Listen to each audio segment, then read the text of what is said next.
Good morning, we're back. Welcome to Gruber Power Services Power Hour. My name is Claude Dixon. And I am 𝐓𝐢𝐦𝐿. Hey, it's been a couple weeks, and both of us are glad to be back here.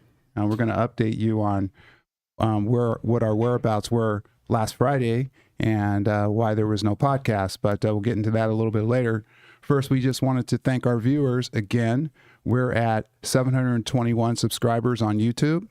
And that is a 75 subscriber increase from 2 weeks ago, which is pretty tremendous.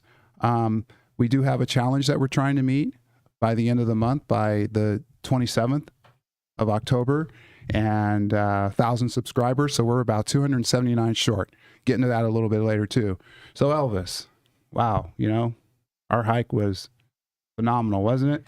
It was ridiculous. It was something I've never experienced. As many times I've been to the Grand Canyon, that was a hodgepodge of everything for me. Yeah. And it was the last epic Grand Canyon, knock on wood, but I was saying this to you. I saw a little bit like from you when I said this, but it was my last Grand Canyon hike. I've done technically 8 trails. So that was the one that was the big one. That was the big hoorah. 40 miles we did total plus. Yeah. And everything we did. And it was beautiful. It was hard. It was such a different experience as many times as we've been in the Grand Canyon. Yeah, it is kind of sad when you lose a hiking partner, especially one that you're in sync with. Yeah. I've done about 13 different trails in the Grand Canyon. My goal 3 years ago when I first started doing this, as far as the Grand Canyon, was to hike all 13 rim to river trails, which, accounts for the North Rim, which sits about 1,000 feet higher than the South Rim. So far I'm at 10 and I've got 3 left to do. And I was hoping Elvis would be there, but he can't. He's got other obligations, which I understand. So I'll be doing those solo. The ones up to the point of when Elvis and I met and we began our hiking experiences, I think it was like 6 or 7 solo hikes in the Grand Canyon, and then Elvis came along and we teamed up. We're really, really good in terms of being in sync on the trail. Yeah, everything about how we work and even how we pack, how we research when we get there and we start hiking, and it's an experience. It's a mental strain as well. Because people don't understand it. Everyone goes to the viewpoints. I've told you this before. They say average person that goes to the Grand Canyon to go look at a nice viewpoint, 7 minutes. Right. Someone from a different country, a different state comes there, looks at, oh, this is beautiful. Just like the vacation movie. Remember when Chevy Chase comes? He looks, he's like, this is beautiful. 30 seconds later, he's like, okay, time to go home. Yeah. And typically those views happen on the South Rim, which gets visited the most. The South Rim gets about 6 million visitors a year. We're going to talk about that. Yeah, the North Rim only gets 500,000, and there's reasons behind that. But one other point I want to make just on the type of trails that we're doing, they're called primitive trails, which means they're not being maintained. So you can encounter anything on these trails, rock slides, dangerous, that type of thing. So the research and analyzing what it is you're getting yourself into in advance is critical. But this trail is a very significant one because this is the one for you that was like the culmination. A culmination and like the accumulation of every hike you've done in Hawaii, in Arizona, in Colorado, Utah, all the places you've been.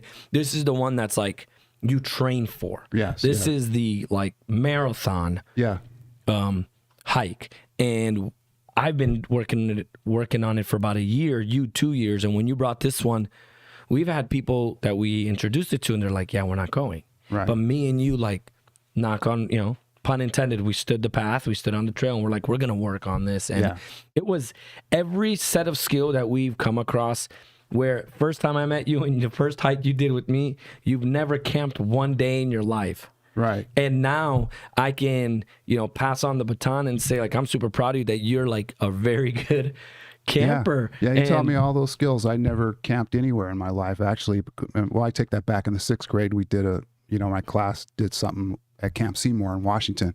But as far as camping overnight, I had none of those skills. So he's taught me all those skills, and it's been amazing. And I don't think we mentioned the actual trail that we hiked. It's called the 𝐓𝐢𝐻𝐿 Trail on the North Rim, about 28 miles, pure trail, and it's rated as one of the top 10 most dangerous trails in the world for many reasons, which we won't go into here. But I wanted to the most dangerous and most difficult in Grand Canyon. Yes, most dangerous in Grand Canyon. So we prepared for it, and we're very smart about it. Yeah. So we got like 6 images we want to show real quick. So, So remember that one? This is the cotton candy purple sky is what I call it. And so if you want to go down, zoom, look at the bottom of that. You see the trail creek? That's a dried up wash. And that, when we got to that section, we hiked all the way to the main part of, it's called the 𝐓𝐻𝐿𝐻𝐿 Creek. Right. So that we actually eventually had to get to. And we intersected, and we caught it at one point, and that was just outstanding. Yeah, and if you can zoom in or zoom, I'm not sure which way, Jesse. Yeah, that one. This is actually, this photograph was taken from Tilted Mesa, which is about 6 miles in at sunset. So you can see how phenomenal that looks. Go to the next image. And that's... Yeah. You go ahead, talk about this one, because I wasn't... I didn't know we were going to come to this trail, which you have to hike up about 600-800 feet, but talk about this one. Yeah, this is technically the end of the 𝐓𝐻𝐿𝐻 Trail, although you can still hike down to the river, which we did. But this view right here is supposedly the most iconic view in the Grand Canyon. So if you get the magazines and you look, that type of thing, this is one of the images that you would see. But this is a phenomenal image. To the right, there's granaries where the 𝐓𝐢𝐻𝐸 Indians 1,000 years ago used to store their grain. And you can't see that in the picture, but to the right in the canyon, you can see the storage facilities that were carved out into the canyon walls. But this was epic. Next image there. You want to hit that one? This was at the bottom of the Grand Canyon at the Colorado River beach. Yeah. This was our beach. Yeah. This is where we went, and I wasn't sure if I was going to do it. I didn't know the whole plan on it, and then you went, and I was like, yeah, I'm going to go check this out and enjoy it, because this was paradise, how beautiful it was. The water was very clean, very clear. I loved it. Yeah, so you're 6,244 feet below the rim at the Colorado River, which is the deepest descent in the Grand Canyon. Pretty amazing. It was. And total, you and I did over 8,225 to 8,300 the accumulated feet that we hiked, which is 1.55 miles. Yeah. We went really hard, and that's of climbing, that's of ascent. Yeah. That's when you go up. Yeah, accumulated ascension. That's not. And I also looked at it the other way. I times it. I times it times 2, because 16,000 ascent and descent. Because descent, me and you are very different. Your ascent, you're a machine. When you go up, man, you, even with 25 pounds of rock, you're just you have a fantastic pace. And me, I'm more slower and a little bit more reduced space. Going down, it's the opposite. I'm like a little road runner, just going, and then you're more I'm a snail. Yeah, you're the snail, and I look at both because it still puts wear and tear on your body. 16,000. I mean, that's 3 point. I think we did 3.2 at that point. Yeah, on that one. So section. it was just It was Well, this is, believe it or not, this was a piece of this trail, and this was the piece that I most dreaded, because the footpath in places was only 6 inches wide, and you got to drop off of 100 to 200 feet through the Cepheid layer of the Grand Canyon, the Cepheid Formation. This formation here went on for 5-6 miles, and there were places where I was actually tippy-toeing, but it was just amazing. The feeling I had when I came up on this particular section was, it reminded me of returning kicks against USC. It really did. The butterflies that were in my stomach, and just the whole sensation of the moment. And hey, here we go. We got to do it. Plan for it. Train for it. Let's make it happen. So at this point, guys, what we are doing is, this is about, I want to say, 5 to 6 miles of hiking alongside a ledge. Yeah, the Cepheid Formation. Yeah, and the ledge would turn from about 4 feet to 2 feet, 3 feet. It would constantly change. There was 1 or 2 times, maybe like 10 inches. It was a little bit more narrow, and that was the most you'll get out of it. But all the research and the reading we did, we were like, man, this is going to be really sketchy. But for me, I never felt that. Maybe once or twice, but I didn't have any severe, like, this is so scary. Like, it never did that compared to 1 or 2 other hikes that we did that really had me like, okay, I like alongside the wall where I was like hugging it. Yeah. This, even though it looks really sketchy, and look, anything can happen if you trip or with momentum, And you can it get does. hurt. Yeah, but this was amazing. I loved it. I was at a very fast pace here. Yeah. And it wasn't really the drop off. It was the terrain, what you were walking on, the granular particles, the shell that you're walking on, which if you're not paying attention can be very slippery, and then you fall, you roll about 5 feet, and then you're off the ledge. Yeah. So you got to really like focus and pay attention. Let's look at the next one. We have 2 more here. Yeah, this is just a view. I believe this was at Marion Point, one of our campsites there. This was just a view that was behind us. Yeah, that was when we were going our way back up. Yeah. And Marion Point, on our way down, we missed it. But this was, look at the beautiful, the colors, the different rock formations. And this was at sunrise, I believe. Yes.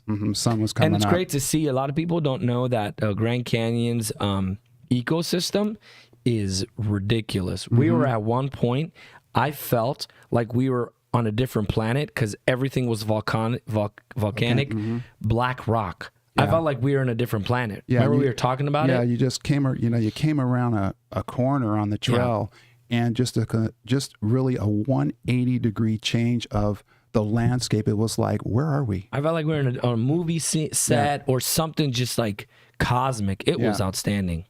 And then this is the last one. This is the sunrise at Marion Point. That was my picture. Just wanted to get that in. Elvis took that picture. It was just a beautiful morning, and we were. Marion Point is the one with the little pieces sticking out. Yeah. That's where we had a campground. And you want to read some of the comments off of this? Oh, sure. People were asking, Lenny Hodges, good morning. Let's go. Go ahead. Yeah, got the IT manager. What were the temps down in the Grand Canyon? Great question. The rim, believe it or not, at the rim, it's the coolest. That was the coldest night. I think it dropped down to like 35 degrees. So but you have the proper sleeping bag, so you were fine. But if you got out of your sleeping bag, very cold. No wind though. That was surprising. At night, we never had any wind, which was and that changes how cold it is or not. Yeah. The next night, we were at Tilted Mesa, which is about halfway down. So you've dropped 3,000 feet. Believe it or not, it wasn't even cold. I mean, it was like, I can't believe this. There was no wind, not cold.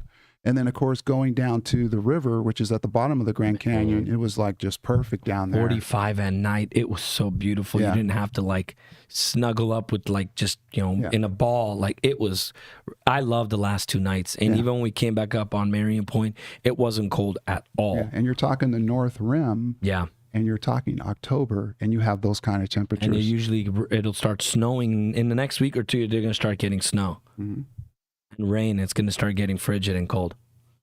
Informative and entertaining. That's from Highlander.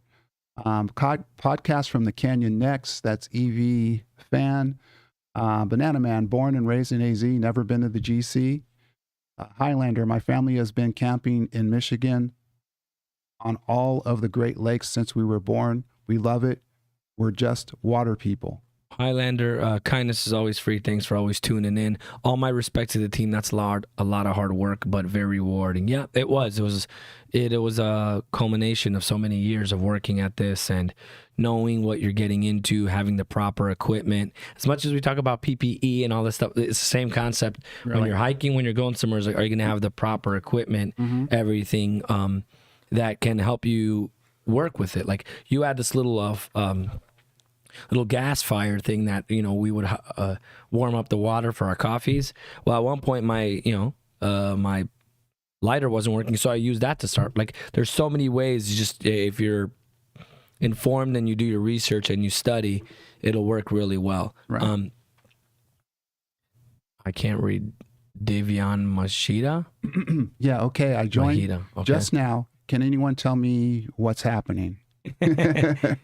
Yeah. And then Scrooge So- McDuck, Rock Talk, a podcast within a podcast. Yes. Yes. Yeah, we are going to get to the subject matter. Richard. So real quick, yeah.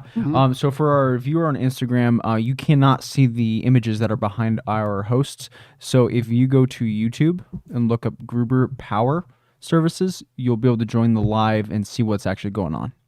Okay. Yeah, and well, this is the UPS podcast. We talk about critical power. We talk about many aspects of it, and we're just talking about last week. Just so you give you quick context, we were on a Grand Canyon hike, in one of the hardest and biggest ones, 40 miles total, and we're just talking a little bit about that and just giving our viewers just what we did and why we weren't around and what we were training for, and something that means something really important to me and to Claude, and how much we love it, and we're avid hikers. And I mean, Jesse has said this before to us too. He's like, you guys should have a hiking podcast because of how much we do. Yeah, spread the knowledge. You know, Yeah. you guys have a lot of experience. Yeah, there's Yes. a ton of trails. So ton we of gave you trails. guys just a little tidbit, a little sneak peek of Rock Talk, as Starseed says, and the hiking. And I know Starseed loves hiking, and there's a few other people that really love it.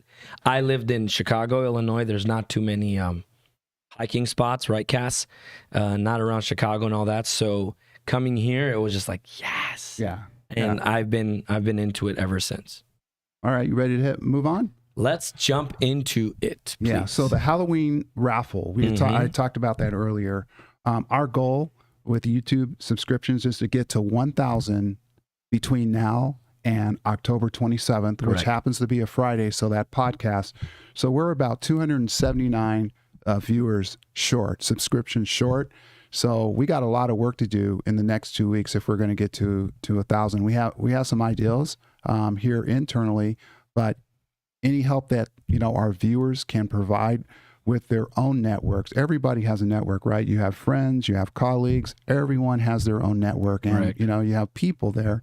And if you could help us spread the word, get people to subscribe, that type of thing, we would really, really appreciate that. And on this, for the 1,000 subscribers, there is going to be more information we're going to release on who's eligible. We want to really give everyone a fair chance. So there's more information I know you'll want to share. Yeah. So we're asking our subscribers and people that are tuning in to watch, to pay attention, because you, your family, and more people this time are going to have access to it. So we're going to share. We're not going to give it all away, but we're just encouraging everyone that watches from the company, friends, family, get one person, 2 people, 5 people. Just keep spreading it as we're trying to grow this platform and just teach more people, and for just us to have a reach and access. And we're going to throw up an image here of what the raffle prize is going to be, and that's image 007.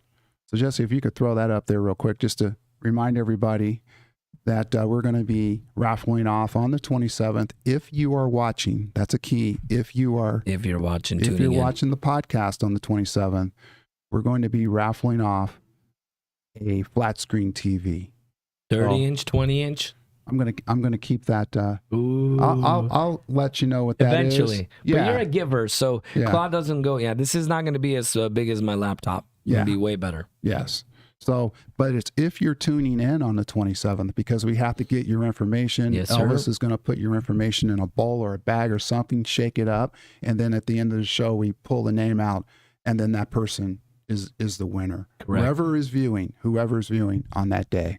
Okay, so that's that. And then we have a couple of things coming up here. We have a guest coming in, a surprise guest coming in on October 27th. On that day.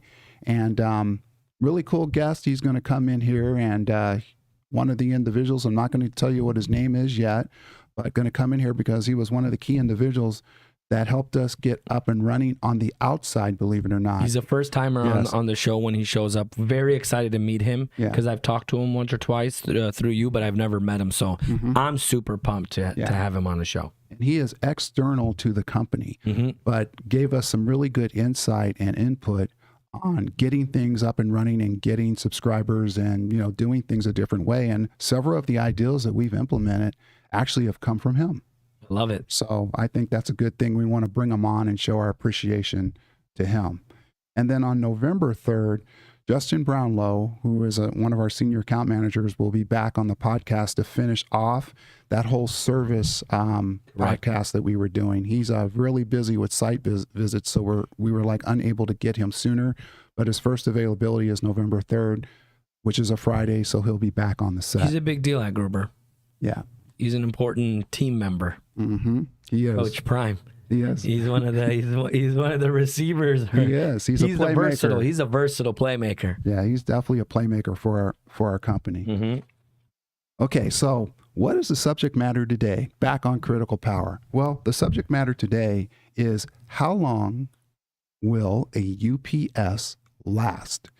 And the whole question about EOL, which is end of life on a piece of equipment, or a UPS in this case. So that's what we're going to be discussing today. And just want to start off really with what the definition is and of a piece of equipment that is end of life. And the system is entering or nearing the end of life or shelf life of operation. Yes. Basically. So the number that you hear people throw around, at least from an OEM standpoint, is end of life for an uninterruptible power supply is 10 years. 10 years. Can you get more out of it? Absolutely. Of course. You can. I mean, Gruber service units that are 30 years old right now. But there's pros and cons to that, and we'll discuss that. They recommend, though, 14 years, because you got to think about it from a battery replacement standpoint, and then being able to time that, with a potential investment. Correct. But wanted to start with a couple of images really quick. Jesse, if you could put in image 44, because this is the debate in any company when it comes to whether or not to invest when a piece of equipment is at end of life. So image 44. So you have this scenario going on, right? You've seen that scenario inside of an organization? Who's who in this story? Well, you've got, it could be the CFO. Okay. It could be anyone. And it could be the plant manager. Yep. Plant manager says, hey, we got to do this because it's going to get us X amount of productivity. But the CFO has a different perspective. And it's like, hey, I can't let that much money go. Correct. So you have this tug of war battle going on internally, basically in every organization. Yes. At a high level. So you got that going on. But the one that's most devastating is image 45. The next image that you're going to see here. Look at that one. Losing money. Yeah. So you're unwilling. This is a robber. So you're unwilling to invest.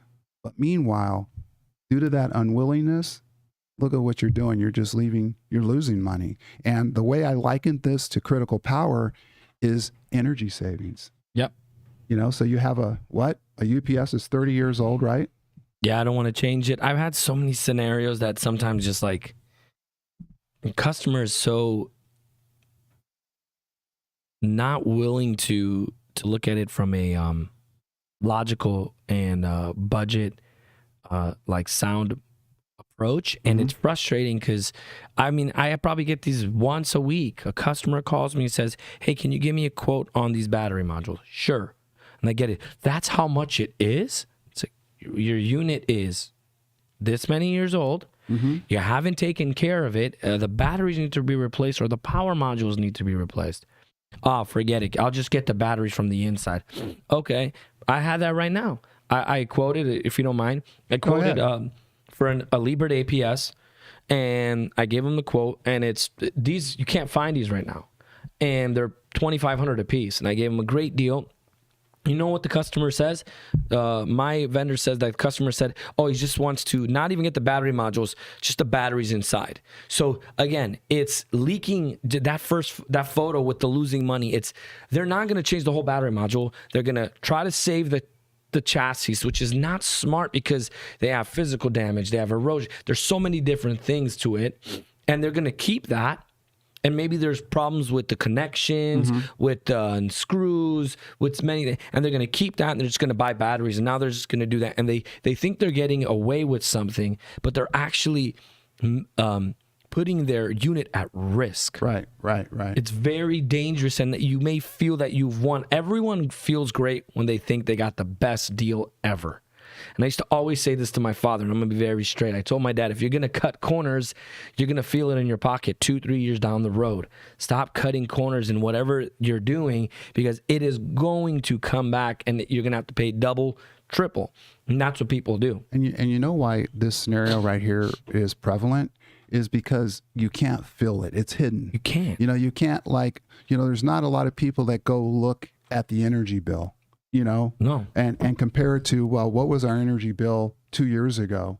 Our load hasn't changed. We're using the same, but prices have gone up. You're using using old technology versus something that's more efficient. So it's our job, us being the so-called experts, being able to articulate to our customer why this would be a good return on investment. At this point, I'm not saying at 10 years it's time to replace your UPS. I'm just saying by OEM standards, okay, the original equipment manufacturer, that's when they start barking, because they're not making parts anymore, or they're not providing service anymore. And then that's where our niche is. When I say our niche, the independent service provider, that's where we come in to get that customer another few, 5, maybe 6, 7 more years on their UPS. Exactly. The OEM doesn't care, to be very honest. They don't necessarily always care about getting the longest. That's why they introduce a new line. And then that's why they also do end of life and end of service. And that's two different things. Right. There's on OEMs, what they'll do is end of life. That UPS, they're not selling it anymore. But what they'll do is they'll extend the end of service life for 5, 10, 15 years. Those megawatt power modules, they're done in 2 months. They've already finished the end of life, but the end of service is 10 years from now. So you can still service, and that's where we come in, and we can give you more life, and we can. And in our niche, in our industry, we're there to save you money, but we're also there to be honest and realistic and help you from a catastrophe. Yes. OEM is like, no, this is our latest product. Here, take it and have fun with it. And it's like, no, look, here's some good options for you that you could still, live out, and here's something that you can still, work with. Yeah. And, from the OEM standpoint, there's nothing wrong with that business model. No. Okay. But that's what gives us our niche. Existence. Okay. Exactly. And, we have a depot here. Gruber has a depot where we actually purchase UPSs that are on paper at end of life. And we take those UPSs through a refurbishment process, and then we resell those UPSs, because not every company can just come up with $50,000 or $80,000 to buy a solution, a brand new solution. So they're looking for ways, to get there eventually with something newer, but not the new thing. And I'm not speaking to OEM. No, don't even go there. No, we offer that. When a customer says, I want new, we go straight to OEM. We're like, we're there. Okay, your budget allows it. We're here to help you. Right. What are you looking for? What need do you need us to fill? So I sell you new all the time when it's needed and when a customer needs it. But there's times when it's not. And that's more of a regular request. And longevity of a UPS it's so dynamic, this conversation, because it starts with that, but then you start going in, and it's like layer of layer of layer of layer. The UPS could be 20 years. Your UPS can be 10 years. But then your parts, it's a different game. Just because the UPS is 20 years doesn't mean the parts can last. Same thing for a vehicle. Just because a car, you've had it for 20 years, how many times did you have to replace the tires, the batteries, the spark plugs, whatever it is, you still had to change things every few years. Exactly. Same approach with the UPS. Right. And to Ellis's point, you have single points of failure. And what we want to walk you through too is just kind of like the parts classifications, which is more vital versus which really isn't, because of the durability of the part inside the UPS. Very important. So there's like 3 classifications of parts that, you're going to get 15, 20 years out of them without swapping them out. Correct. Okay. So you got the magnetics, which is the transformer, the chokes, the inductors. You have the power semiconductors, which is another grouping, which is the SCR, the IGBTs. And then you have the circuit boards. And I was pretty surprised with the circuit boards, like how long they last. I mean, they basically outlast some of the other components. They're the big brother. Yeah. They last the longest. They're the grandfather. They really perform well. And of course, the transformer, you're talking 40 years. Any transformer inside a UPS box, is going to last 40 years before you start hearing some of the issues associated with the transformer. But at that point, you should have already swapped out that UPS because of some of the lesser parts. Yes, that and the wear away. single point components is a great thing, is because we fill that with parts. Right. We have a parts room where that's where we come and play. Okay, so does anybody want to guess what the heart of the UPS is? Now we're going to the classifications that you really need of parts that you really need to be paying attention to really at all times, either visually or through a service maintenance agreement via a technician. Correct. So what is the heart and lifeblood of the UPS? That is a question for our audience. And the production, I want to see if they know since they're into UPS. And while they're thinking about that, Elvis, can you hit those questions? Sure. Or- Star sees that I like the Rock Talk. EV fan says, Rock Talk, let's go. Grant Mobile, hey, that sounds great. I love it. We know what he's referring to. Highlander, if you lose your data system, you're a cut. You're done. Starseed, I recommend a battery replacement 3 years in a row. The customer wasn't taking my recommendation and the batteries ended up swelling in the unit. They had to purchase a new unit. Exactly. Great point, Starseed. That's exactly what happens. Is they swell up, they get They balloon up in time. There's Thermal all runaway. these. Yep. Yeah. You guys were saying, what guesses, Jesse? The heart. I'm just gonna say the batteries. Okay, I don't that's know. the first battery one. modules. Intelligence module. Intelligence. Well, aren't you an intelligent one? Aaron? Battery. I gotta go battery. too. Battery. Yeah. Cass, what's the heart of the not? And you can't say heart. The mitochondria. She's going. Well, everyone that said battery, they're in it, right, Claude? That's right. And even our YouTube Starseed and subscriber, Grant Mobile, they both got it. you guys are right. Batteries, You guys are right. 100%. The battery is the lifeblood. If your batteries are, they don't necessarily have to be depleted. Mm-mm. Okay, they could be less. Yes. Okay, because of the environment. So here Correct. you are inside of your data center thinking you have 480 minutes of runtime, and that's what you're banking on. Yeah. Okay, if power goes out, and you wind up with 200 minutes of runtime. Why is that important? Well, you never know when the AC, when the utility power is going to come back on. So this allows a data center, the IT manager, to gracefully shut down his systems. Yes. Okay, so if you don't have what you think you have because you didn't take care of what you have, then you could be in a major predicament. Temperature. I know we talk about this a lot. Temperature is vital. That's huge. A range of 68 to 77 degrees is really where, if I walked into a data center, that's what I should be feeling in terms of ambient temperature. It should be cool in there. It should not be hot. If it's hot, you're already aging those batteries prematurely. Well, I learned when I lived in Chicago, you replace your car battery about every 3 years. Mm-hmm. Over here, it's like 1.5 years, 2 years because of the temperature, because of the location. I didn't know that until I moved and I lived in 2 different states. It's the same concept with your UPS, with your batteries. What is the landscape? What is the environment around them? How much are they being used? What's the dust? What's the cooling?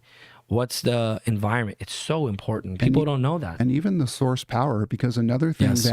that bleeds the battery over time is cycling. Exactly. So if your source power is erratic and you're not paying attention to that, your UPS might come on for, the battery part of the UPS may come on, 3 minutes here, 4 minutes here, Yes. over time, and you're slowly depleting those batteries. are. It's kind of like a slow bleed. You cut yourself 100 times, you don't know you're really bleeding. Yeah. Okay, and the next thing you know, your batteries are depleted.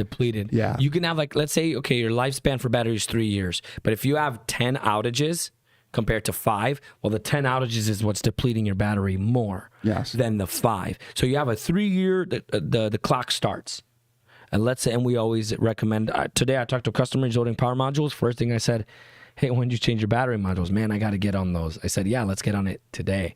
So that's the other thing, is the depleting. Right. Is if you have 15 power outages compared to 5, well, the 15 has taken away from your batteries because it is a battery. It's a charge. Right. And you're losing charge. Now, internally to our company, do we take care of our batteries that are in storage?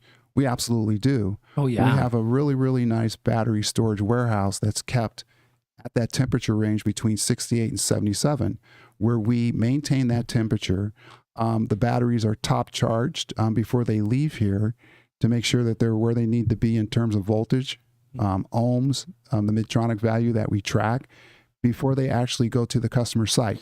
Now what happens when they get to the customer site is a totally different story, because you don't want to, you don't want them sitting just on the dock for 2 months. Out of our hands. Okay. So it's pretty much, hey, when those batteries get to the dock, you need to get them installed. And it's just not that. It's even the little batteries that you just go buy in Walmart.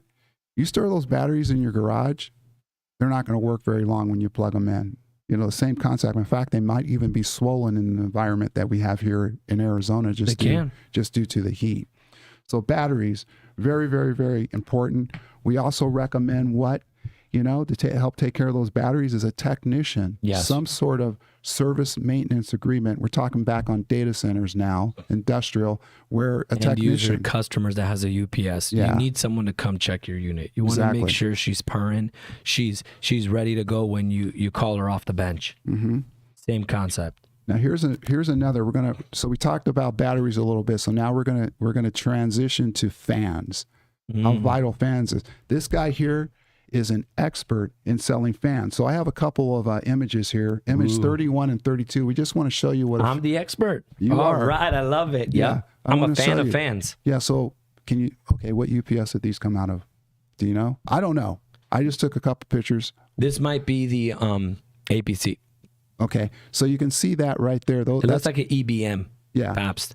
Couple of Larger examples. fans. Yeah, a couple of examples of some fans.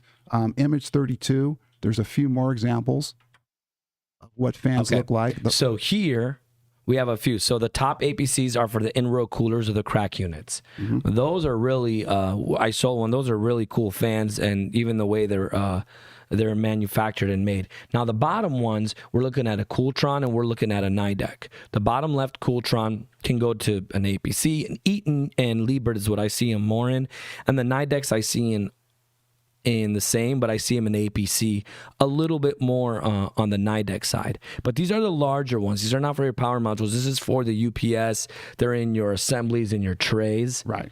So And these are more specific. Yeah, and depending on the size of that UPS, you could have 30 fans inside of the UPS. Now, what's unique about the fan in comparison to the other components inside the UPS is that these are mechanical. Yes. This is a mechanical part, Correct. not an electronic part. No, they're not. So from a maintenance standpoint, this is a whole different animal. So what are some of the things that are going to occur in a mechanical device over time that might mean that, hey, guess what? I need to replace this thing. Bearings. You got me. You beat me to the punch. Yeah. Bearings. But what makes them roar? What makes those bearings roar? The lack of what? Grease. Well, yeah, because they have and with bearings, the two ways I test them is if we connect them and then you listen to it, and then you see the motion of it. Right. So yeah, the bearings are important. The fan itself is important. The integrity of the fan itself, the metal or the plastic, because there are two types. The one to the right, the Nidec, is a plastic fan blade, and the one to the left, a lot of times, is a metal one with these rigid teeth, and it's a very durable, strong fan. And here's the reason why. And those are different connections too. Yes. And here's the reason why service is so important, because these fans get dusty all the time. Okay. These fans, they get old. The grease runs out. Now the average lifespan for a fan is 7 to 10 years. 7 to 10. If it's being taken care of, okay, via a technician. The air filters in the UPS, if you are not cleaning your air filters, guess what? Your fans are going to have to work harder. Yeah, okay? They're going to be coated. Yes. And why are they working harder? Is because the heat inside of the box is getting greater because of the air not being in there. And so you don't want dust on your oil, on your grease, on your bearings. You just don't want that. You don't want dust on the wiring, the cabling. Even though they're insulated, you don't want that. And then these fans also can be wired per the connections. And there's a 3, there's a 4, there's a 2, there's a few different ones. And then you can splice, where you just go hard connect on connect. Right. So let me just bring it back for those of you who are on. Let me just bring it back to what the topic is. The topic is how long will your UPS last? And the parts components inside there. So we talked about the batteries. If you're not maintaining the batteries, your UPS isn't going to last long.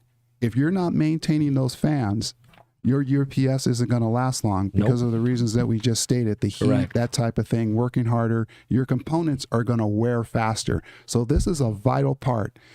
On paper, they're supposed to last 7 to 10 years, but guess what? I'm not going to wait till year 7 to recommend to my customer, hey, you know what? You probably ought to look at swapping out your fans. 5 years. Because we're starting to hear noise, that kind of thing. The bearings are starting to wear out. You're talking 5 years exactly. 5 years is when you probably want to start making that recommendation or at least budgeting to swap those fans out. And there could be 30 in a UPS, varying sizes. It might be 2. And there's also the fans because you were talking about 2 types of fans, electronic and the other one. And those are 2 types and have different functions. And some are in the power module.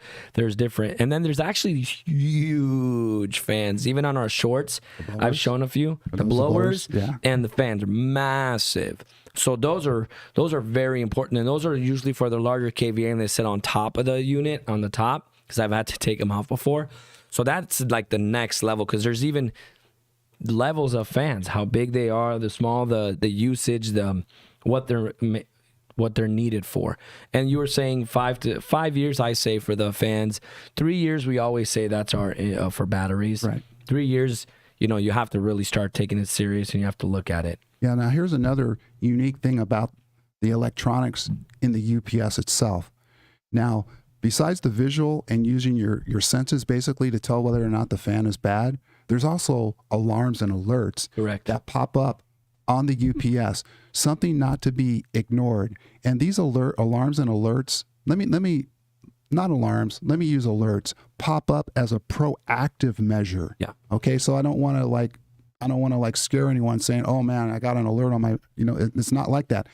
It comes on to alert you to, hey, you need to start looking at doing this because that alert could be on for hours used. Not just something's wrong with the fan. It could just be, hey, you know what? It's approaching a certain amount of hours. You probably ought to look at preventative maintenance. I'll say to my customers so I don't scare them, I say, hey, are there any display messages? Yeah. On exactly. text message, any display messages on that display. Exactly. And he's like, oh yeah, I do see 2 or 3. Hey, let's go into the logs and see if there are any messages that we can look into. And he's like, okay, or the data logs. And they're like, okay, yeah, I like that. Yeah, sometimes when we say error or an alert or an alarm, they're like, oh my gosh, not now. But those are still important. They're needed. They got to wake you up. They got to keep you in form of like, hey, my UPS is important. Those alerts it's talking to you. Yes. It's telling you take care of me. Yes, and those are newer boxes. Correct. And when I say newer boxes, I'm going to go back at least 10 years. Correct. The older boxes, you don't get any of this information. Okay, it's pretty much I'm going to use my visuals, I'm going to use my senses, I'm going to use my ears, that kind of thing. And so another reason why some customers should look at, hey, how can I upgrade? Am I going to get more durability out of my box? That kind of thing.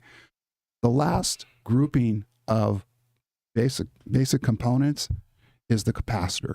Oh yeah, and we're not talking about the capacitors on the PCB boards, the circuit boards, which are the real small ones. You look at one. We're not talking about those. We're talking about the ones that are inside of the UPS that are large. You have the DC and the AC capacitors. They come in assemblies. Okay, it could be 30 of them in an assembly. It could be just 4 in an assembly. Again, a lifespan there of 7 to 10 years. Start budgeting at 5 years, though. That communication should be proactive and early in that process. Correct.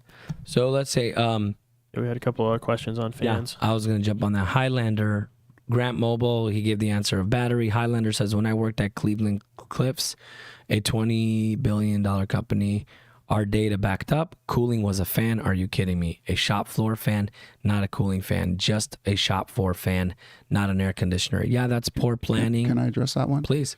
Okay, that's a great point. First of all, if you walk into a facility and you see that, you know something's wrong immediately. Number one, the AC has probably been out for a long period of time.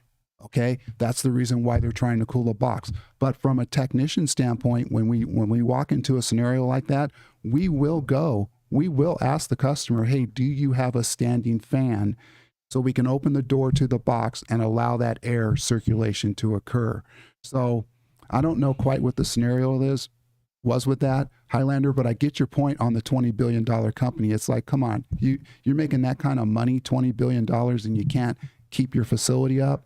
You got a bigger problem than just the fan. Correct. So Starseed says the age, condition, and quality of the parts inside determine how long UPS lasts. Correct? Yes. A straight answer, yes, you are correct. But the age of a part is not always the case if we can refurbish it. Right. Of a power module, battery module, even fans, if we can get them up to speed and up to industry standard, then it's not oh, they're 10 years old. Oh, they don't work. No, if they're 10 years old and they're been tested and they're sealed and they're taken care of in a good environment, and once you test it again and they're operational, then that still works really well because it's still a component part. It's parts. It's a blade. It's not a display screen. It's something that can still be maintained and taken care of for many years. Condition and quality of the parts inside, yet it does determine the condition always. That's a for sure. And from the service side of it, one of the things I look at with some of the issues and problems that come to my desk is, I look at the age of the UPS and I look at what we're getting ready to insert into that UPS. Example. Okay, here's an example. We're getting ready to put new capacitors inside of a 30-year-old UPS. From my perspective, makes no sense. Okay, because you have parts inside of that UPS that are long gone. You're going to be back out there. Now, this comes through experience, not just me guessing. This is me dealing with this stuff after making decisions like that. Where you put a brand new part in a 30-year-old machine. Next thing you know, you're out there 3 months from now with, guess what? Another problem. Yep. All right. 30-year-old machine. So it gets back to the ROI equation with the customer. Yes. Okay. You got to say, hey, look, energy savings. Can we look at this? And the next thing you know, you've got over $250,000 in savings within 3 years just because you swapped something out. That more than pays for, a $50,000 UPS. Agreed. And I totally agree with that. And that's why, for me, when I hear 30-year-old unit, it is really time to say, hey, maybe it's time to say bye to Sally. Well, think of this, Elvis. Think of this. That's the UPS I named her Sally. Okay, but think of this. The UPS, when it goes down, big deal in a facility, right? Huge deal.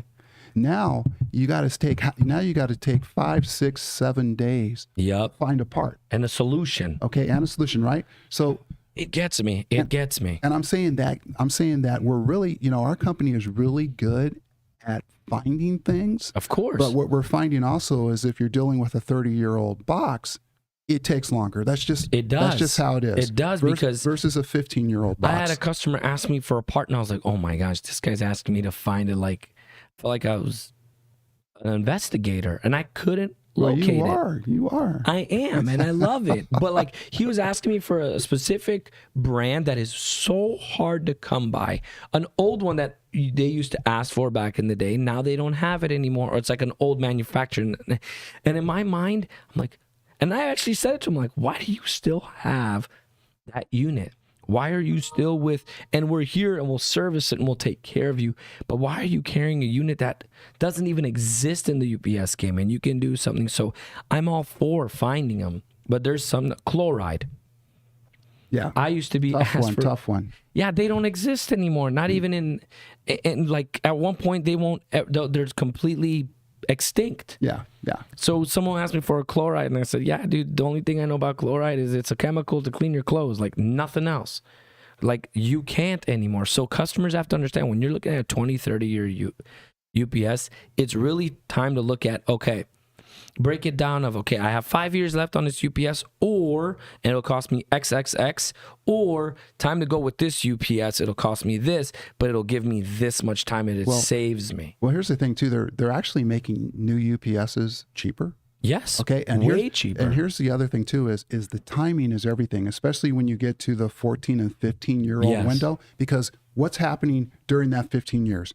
You're going to have at least 2 or 3 battery change Battery outs, changes. right? You're going to have at minimum 1 capacitor change out. Yes. And what we're finding is that it's actually more expensive to the customer to swap out the batteries and the capacitors than it is just to get a new box. So when we're having those conversations with customers, we're telling them those things, that timing is everything. Hey, look, you're getting ready to spend $10,000, $15,000 on a capacitor replacement. Oh, by the way, your batteries are due. You got 3 strings of 140s. That's $25,000.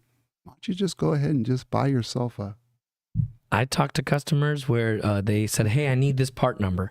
I looked it up. I called the OEM, and my eyes lit up because I was like, that's a $25,000 board? And the board is as big as this paper. Yeah. And it's a circuit board, and it's $15,000, $20,000. And I tell them, hey, I'm going to give you a deal because I have it, which it is because 50% off. But it's like $10,000 for a board. Yeah. To get you 4 or 5 more months, and you're right back in the same situation again. Same thing. So I see our job, our job is to truly help the customer. Clear path. See give them things. a clear path. Yeah. Yeah. Okay, Stars, Highlander. I have 30 years of experience. Nobody takes care of the little fans and the electrical control cabinets. Okay, he said he's seen that's a repetitive situation that customers don't do. Suns fans for life. We know you're from here with this kind of jargon. Scheduled maintenance is the key. Equipment will not perform optimally if not properly maintained and simply won't last. That's the truth. Yeah, and That's it needs exactly. to happen. That's a great point, and I want to add to the scheduled maintenance. There's been many times when maintenance has been scheduled, and then it gets canceled, either by internal people or the customer. The customer itself. So keeping that schedule on track is what is vital. If it's a every 6 month PM, you better make sure you're out there every 6 months testing those batteries. And it does blow my mind that there is negligence. There's just negligence, and that's what the scheduled PMs are there for. And these contracts is, we're gonna take care of your unit. Go, you could sleep easy, like you said. We all sleep. I sleep. We'll sleep easy. I sleep through anything. Yeah, I sleep easy every night. We have people here ready to take the call because they'll be a little bit tired, but they'll jump on the call and request. And it is important. It does blow my mind. I've had customers call me where it's a casino or it's a big company, and I'm like, your UPS went down and you didn't have any it scared me, and I was like, I'm gonna send you a quote right now. Look, what are you gonna do when it happens again? I don't know. So I know what I can do is let me cover your equipment. Let's replace your batteries ASAP. And it blows my mind when I hear like a customer, like a car, a dealership or this, and they're like, oh yeah, we went down and we didn't know what to do. And I was like, I know what you should be doing. I've reached out to you months ago. This is why we reached out for preventative. Yeah. So we're ready for you, and we have a plan in motion and a plan of attack once this happens. You're freaking out, and now people are like, hey, I thought this UPS or your bosses or the big people at the company are like, I thought this was all taken care of. And here's the thing, to your point on preventative maintenance, our company offers several different plans. So many. I mean, we offer a PM-only maintenance agreement, low-cost PM-only maintenance agreement. At least you have a technician coming out there at some frequency, providing you with a doctor's report on your unit. And, you can upscale that to full coverage, where you have the parts covered, the whole 9 yards, exception battery and capacitors, but every other component inside the UPS is basically covered. Agreed. So it's not like you have to pay a fortune to get this done. Yeah.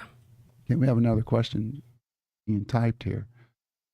Oh, EV fan, I like the figurines today. Just a little bit on those figurines. This Jaguar right here, I can't really tell. It's green. It doesn't look green to me on the screen. The green screen is messing with it, kind of like your shirts the other day. Yeah. And then the elephant is also green. That is malachite. That stone is actually from the Congo in Africa. Both of these pieces were given to me by my best friend of 40 years. When he was a kid. You want to hold it up? Yeah. He used to see this piece especially inside of his dad's store. His dad ran 2 jewelry stores in San Francisco, one on Post Street and the other in the Fairmont Hotel. And he said as a kid he used to see this. So he gifted this to me about 6 months ago. Thank you, Grant. Appreciate it. It's a beautiful piece. And the same thing with the elephant. That came a little bit later from him. Okay, on the next that we'd like to discuss, is it the how to extend the life of your UPS? Yeah. Okay, routine preventative maintenance reliability. Enable the technician to detect the points of failure. Yeah, so we have to send out our techs. I have a technician going out next week before we even bring it under contract, they have to go look and see what's going on. Yeah, initial contract inspection. Can I ask you a question? Okay, so you said, how do we extend the life of a UPS? So in your mind, and we didn't talk about this before, but in your mind, when you say extension, what are you talking about? How much performance of your UPS from EOL, from 10-year EOL? What are you talking about? Because I already have the number in my mind, and that's just through issues. So after end of life?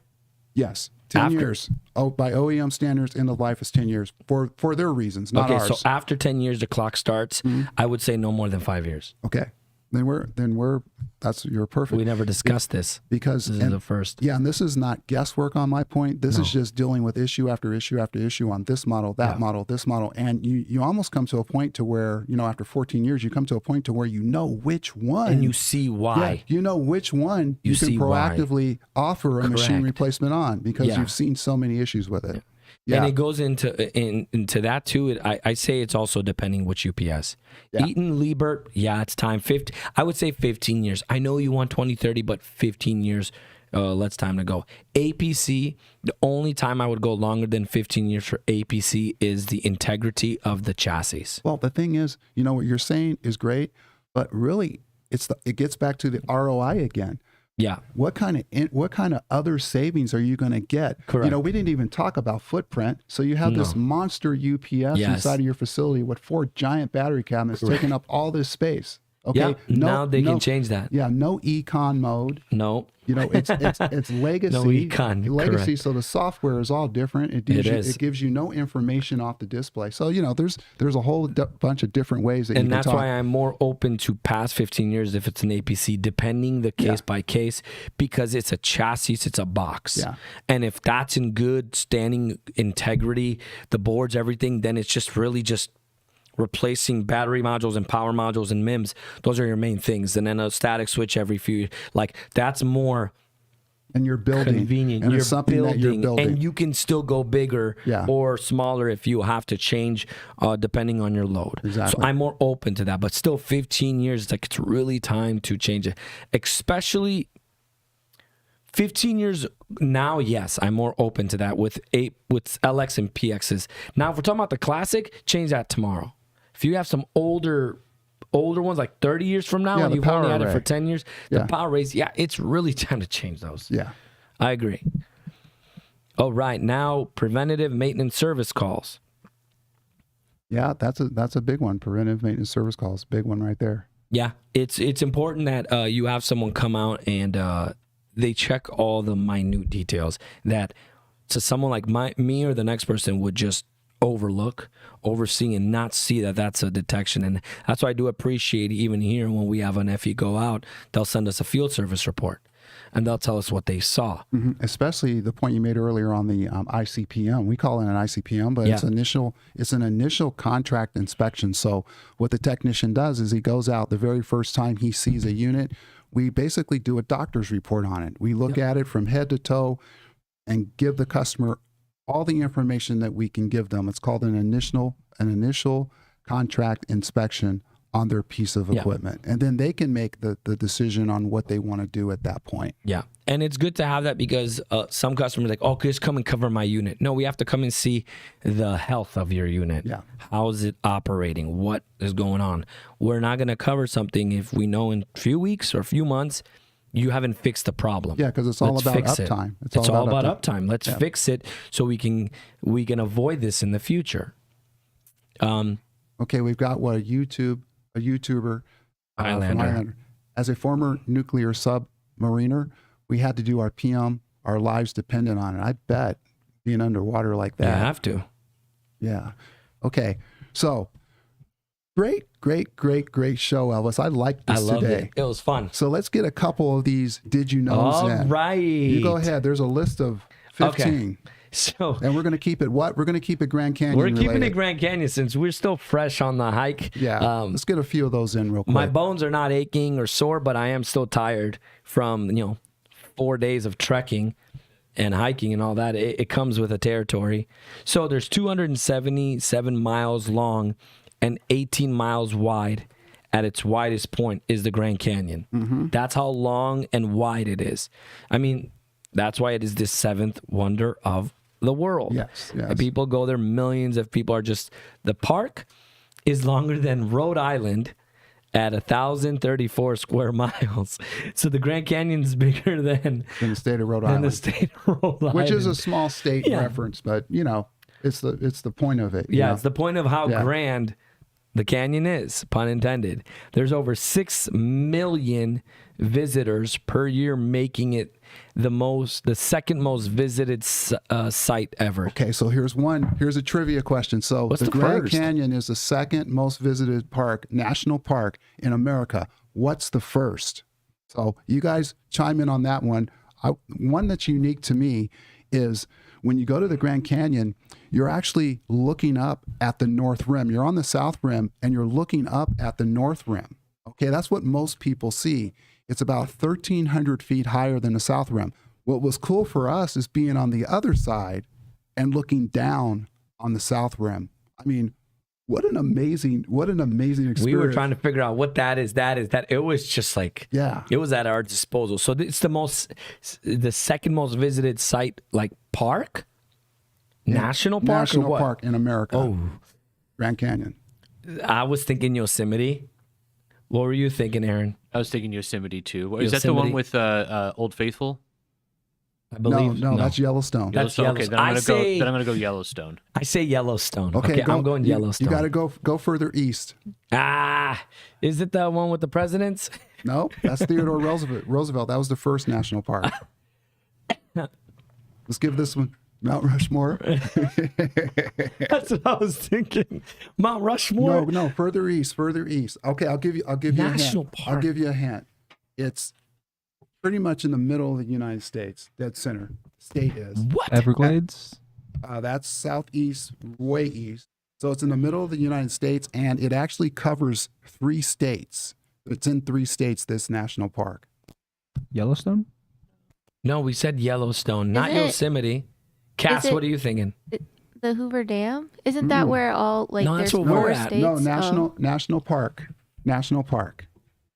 You guys ready for it? Appalachian. Great Smoky Mountain. The Smoky National Mountains. Park gets the most visitors. That park, the majority of that park is in Tennessee. I've been to that park. I've done like 5 hikes in that park. Amazing. Completely opposite of the It Grand gets Canyon. 13 million, double of the Grand Canyon. Yeah. 13 million. And lots of bears in that park. No, thank you. Yeah, you want to see bears? Go to Great Smoky Mountains. Yeah, I am okay. No need for that. Now, so yeah, that's double. So the oldest rocks in the Grand Canyon, Claude is saying, or maybe Google or science. I Googled it. I don't know about this one. I'm always sketchy about this. It's 1.8 billion years old, predating dinosaurs. Those are the dinosaurs. oldest rocks in Grand Canyon. I don't know. They didn't look that old to me. Now, let's talk wildlife real quick, and then we'll close this out. The Grand Canyon boasts 91 species of mammals, 447 species of birds, 58 species of reptiles, Yep. and this is the one that gets me. You're in a canyon, right? And 18 species of fish. I saw baby minnow. Those are cool. 18. That's crazy. Yeah, because they do have the shad, they have the trout, they have baby minnow, they have little bass. Yeah, I can Real good believe trout. that. Lots of good trout. A lot of trout. Yeah, it's an amazing place. So what do you think, Ellis? Are we done today? Last one. I like this one. The All right. Colorado River, since we were there. Maximum depth of the Colorado River is 85 feet. 85 feet. And that river scares me. Yeah. Because of the rapids it is. That actually intimidates me. I've swam rivers in Wisconsin, and I've swam Lake Michigan of many times, but I get so... Like, I barely go in the Grand Canyon, the Colorado. I only go up to my knees. Yeah, because of the It's just, current. yeah. The That one current's gives me- deceiving. That one is. I'm not a water guy though, but I understand what you're saying. But yeah, I mean, again, guys, we were in the Grand Canyon last week. It was amazing. It was really beautiful. And Grant Mobile says he's got something really cool for you from Australia. Look at that. Oh, I didn't even know Grant went to Australia. By the way, Grant's my best friend. He went to Australia. Okay, dude. All right. Well, it's great to be back. And Great to be back. I thought this show went well. And we fun. will see you all next week. And see you next week.